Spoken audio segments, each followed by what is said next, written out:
Hey, what's up guys? Rob here, and I'm back with a brand new video. Man, it seems like this year flew by already. Like it's almost 2019, and I just look back at this year and I'm like, what the hell happened? Like, it's just like yesterday it was January. When it comes to movies that came out this year, you know, a lot of people said it was a crappy year for movies. I highly disagree with that. I think there were more good and okay films rather than disappointing or terrible movies. Even though I didn't see every movie this year, so that's kind of a problem when it comes to the video that I'm doing today. I thought I would do my top 10 favorite films of 2018. And I also have a lot of honorable mentions, some that didn't make my top 10, but you know, movies that I thought were okay or were watchable, nothing great. So, you know, I definitely want to mention those after I do my top 10, but it was kind of hard to come up with this list because these are just movies that I really enjoyed and had a lot of fun with, and so on. You know, I thought this year had some decent films. So that's how I'm going to end the year of 2018 with this video. Then I'm going to do my top 10 worst films of 2018, which will be pretty funny actually. But that'll be the next one. So this is just my opinion, okay? No flame war or anything like that. Not trying to upset anybody or anything like that. It's just my thoughts, my opinion, my observations on the films. So, okay, let's go with the top 10 first. Starting in at number 10 is Ant-Man and the Wasp. I really enjoyed this one. I enjoyed the first Ant-Man probably more, but the sequel definitely had some cool and fun moments. Like when he shrinks, of course, and then he gets big, which he did in Civil War. That really blew me away. And then you have the Wasp, Evangeline Lilly, who, you know, I know her from Lost, the TV show. She definitely plays a good Wasp. I really liked her character. And of course, you know, Michael Douglas and Michelle Pfeiffer, and the after credits scene that happens. Like, you know, there's just a lot of good stuff in that movie. So that's one that I really enjoyed. And it's funny because on this list, most of it contains superhero films. So, I mean, it was a big year for superhero films. So that's number 10. Coming in at number 9 is a movie that I just saw, Bumblebee. The Transformers movie that we always wanted but never got with the Michael Bay films. When it comes to the first Transformers, you know, the first Michael Bay Transformers film, that's a movie that I can watch, but I don't think it's a great movie. And it's definitely not the Transformers film that I wanted. You know, too much, you know, firework explosions and dirty humor that wasn't needed. And I did not like the way the Transformers looked at all. In Bumblebee, they got that right. In Bumblebee, they used the G1 skins, the G1 look, to the Transformers. And Bumblebee felt like a true Transformers film, and where they didn't always focus on the military. The military is in Bumblebee, but they don't mainly focus on the Sector 7 bullshit. They don't, you know, it's mentioned here and there, and then the Decepticons are working with the military a little bit, but it's mostly about Bumblebee and Haley Steinfeld's character, and I really enjoyed it. It kind of reminded me of E.T. or Iron Giant, you know, mixed together, and they had some really cool scenes with the original Transformers. I loved it. I thought it was a great film. Definitely fun, exciting, and cool robot action. A lot of fun. That comes in at number 9. Coming in at number 8 is Aquaman. Now this would probably be higher on my list if it wasn't for these other movies that I enjoyed. But Aquaman was epic. I think it was the right step for DC. You know, I think I read that Warner Brothers didn't stick their noses in. You know, James Wan had complete control over the project, which I think helped the situation.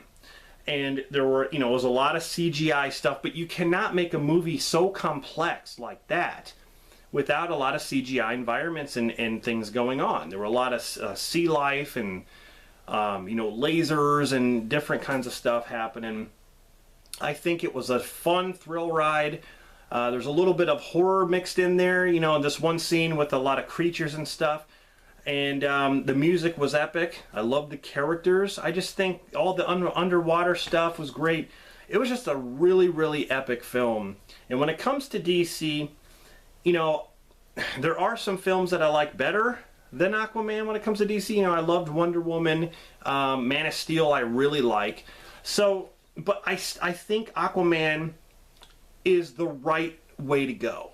I think they did a good job with that. I think DC was revived a little bit more. So, that comes in at number 8 for me. Coming in at number 7 is Mission Impossible Fallout. Hands down my favorite Mission Impossible. Ghost Protocol, when you ask anybody like what their favorite Mission Impossible is, most of them will say Ghost Protocol. I really like Ghost Protocol. But Rogue Nation, I thought had elements that were better than Ghost Protocol. But this movie had everything.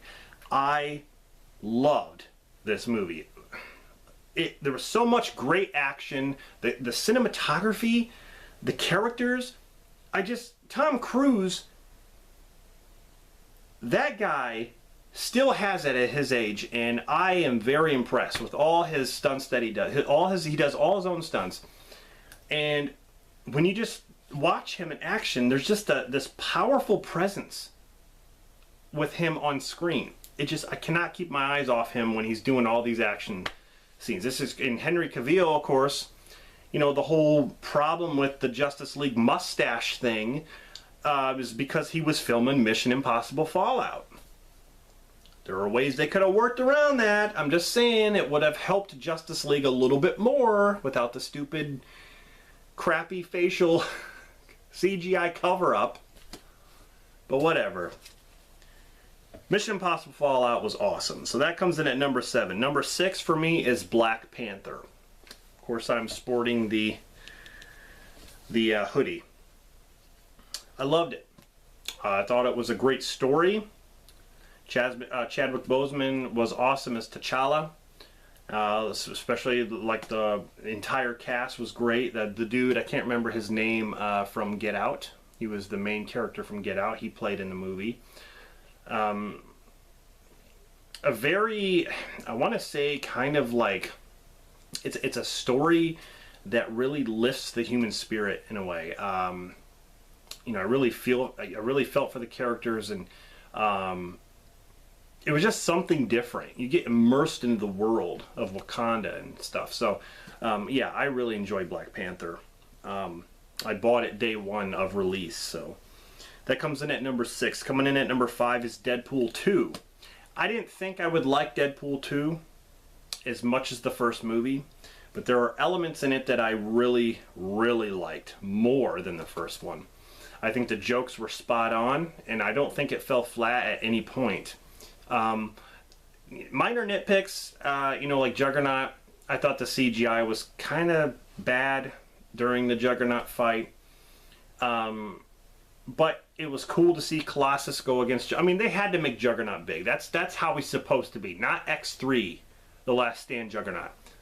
Juggernaut in Deadpool 2 is how Juggernaut is supposed to be. Colossus is the same way. They got Colossus right. But, you know, the addition of Cable, I loved Cable. Josh Brolin, once again. You know, he's playing 2 characters. You know, Cable and, of course, Thanos. He does a great job with both. So Deadpool 2 was definitely a surprise to me. I really enjoyed it. That's number 5. Coming in at number 4 is another surprise. Peppermint. This movie reminds me of Kevin Bacon in Death Sentence. It's almost identical. A woman who loses her family from being gunned down, this normal woman, and then she turns into pretty much a killer. She basically learns how to shoot guns. She requires an arsenal, and you know, she goes out and basically kills the people who were involved in killing her family. And she's really good at it. Jennifer Garner, you know, you never really see her in a role like that. I mean, she's good at action stuff. I thought she was good in the first, you know, when she did the first Daredevil with Ben Affleck, and, you know, she was Elektra. I thought she was really good in that. But a movie like this, it's like a revenge action thriller in a way. But it reminds me of Death Sentence. It's the same thing. You know, Kevin Bacon, who is this normal person, turns into this killer. You know, he learns how to shoot a gun. He buys a bunch of guns, and he goes out and kills the people who were involved in his family's shooting. So I really liked Pepperman. It's a really good movie. So that comes in at number 4. Number 3 is A Quiet Place, a movie that also surprised me. You know, at first I didn't see it in the theater, and then it got all this buzz. Like, people were talking about it like nonstop. And so when I finally rented it and watched it, I'm like, that was very, very good. It was done very well. John Krasinski was great. Emily Blunt, they were, you know, they were just really, really good in the movie. And I liked the setting, the fact that they had to be quiet. If they made a noise, there's these creatures that hunt, and, you know, they hunt by sound pretty much. That was awesome. It kind of reminded me of Tremors in a way. Instead of being under the ground, these creatures are, you know, everywhere. So, yeah, really, really good film. Very unique. That comes in at number 3. Number 2, Avengers Infinity War. I've seen that movie probably 11 times now. I just think it's epic. It is so epic how they got all these characters to come together. You know, after being around for 10 years, all these franchise characters in their own movies coming together into one movie, and the Russo brothers did it again. I mean, they did it with Winter Soldier, they did it with Civil War, and Infinity War is even more characters, and they added the Guardians. There was nothing that I really have to complain about in this movie. Well, I guess there would be minor nitpicks. I'd say one of the biggest nitpicks is Captain America.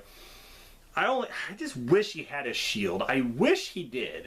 You know, the gauntlet things were fine, but I wanted to see him kicking ass with his shield. But all in all, it was just a very entertaining, fun movie. And Thanos is one of the best Marvel villains we've ever had because of the fact that he's got backstory. They fleshed out his character. You understand his motive. He's not just there to destroy the world like Ultron was. And a lot of people say that Age of Ultron was better. I don't understand it. Ultron was terrible. I thought he was a weak character. You know, his character was nothing like the comics.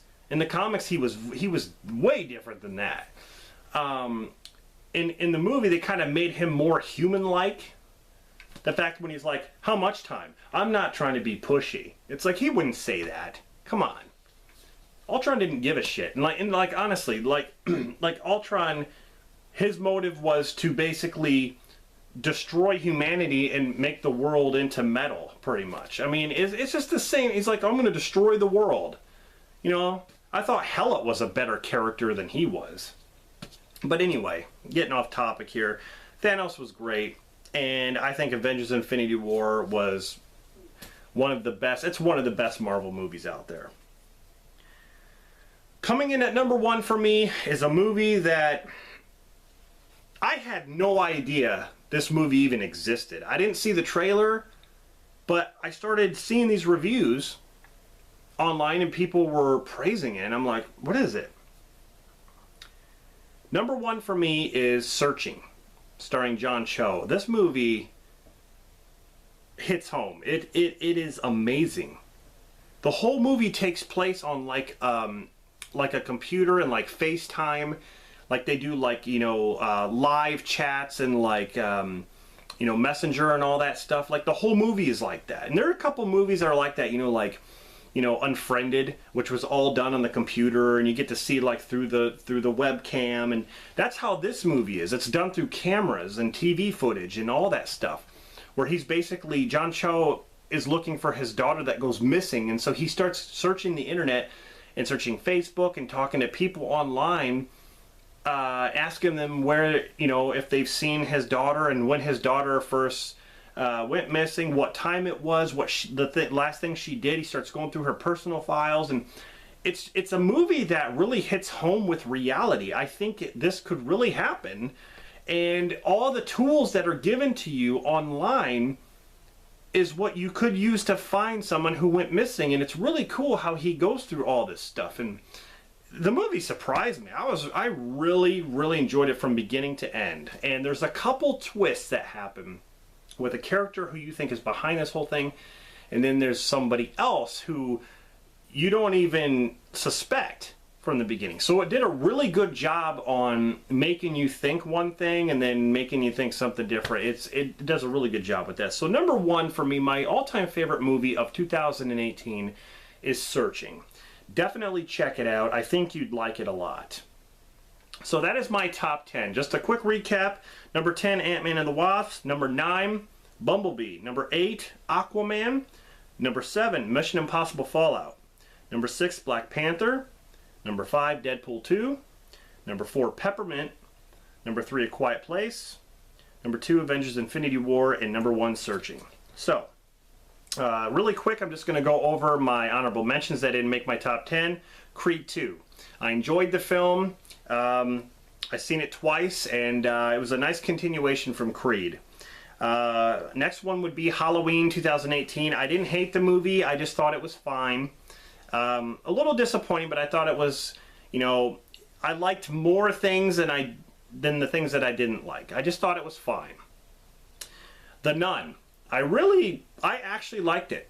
I thought The Nun was a decent flick. I know a lot of people didn't care for it. It's definitely not as good as some of the other Conjuring, you know, movies in the Conjuring universe. I actually liked Annabelle Creation better. Next would be The Meg. I thought The Meg was fine. I didn't think it was anything special. It reminded me of you know, every other shark movie where the shark is gigantic, but you have Jason Statham in it. So it had the same entertainment value as Deep Blue Sea for me. Jurassic World Fallen Kingdom. That movie surprised me. A lot of people didn't like it. I actually liked that one better than the first movie. For some odd reason, I enjoyed it better than the first Jurassic World. I don't know why. I was just on board with it. I liked it. A lot of good action, and when I saw the trailer, I thought I was going to hate it. I didn't. Incredibles 2, I thought it was okay. I definitely enjoyed the first Incredibles better. Or I enjoyed it more, I should say. But I went, you know, I took my kids to go see it, so it was fine. Rampage, kind of a mindless action film with big creatures or big animals. I thought that movie was fine as well. Ready Player One, I also thought was fine. I only seen the movie once, but yeah, it was fine. Strangers Prey at Night, I thought it was a good sequel. When it comes to the Strangers movies, I definitely prefer the first one. I think the first one had a more creepy atmosphere. Cinematography was way different. It was shot way different in the first movie. Tomb Raider. Tomb Raider is okay. The action was great, and I think what's her name? I forgot her name. Alicia Vikander, or whatever her name is. I thought she did a good job as Lara Croft. I prefer Angelina Jolie, but that's just me. Death Wish with Bruce Willis, pretty good.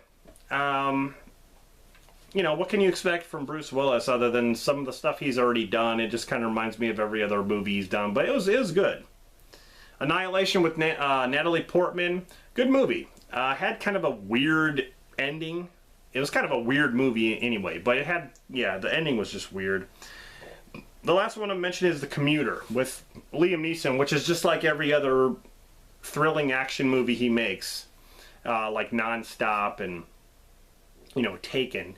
The Commuter, you know, was done on a train, so it was a little bit different, but it definitely reminds you of Nonstop. There are elements in it that just, I'm like, oh, I've seen that in Nonstop, but it's definitely worth a watch. It's Liam Neeson, man. He's doing his best, you know. So anyway, those are some honorable mentions, and yeah. So I'm really interested to hear what your top 10 favorite movies of 2018 are. Definitely list them below or make a video response if you wish. Coming up next will be my top 10 worst films of 2018. So stay tuned.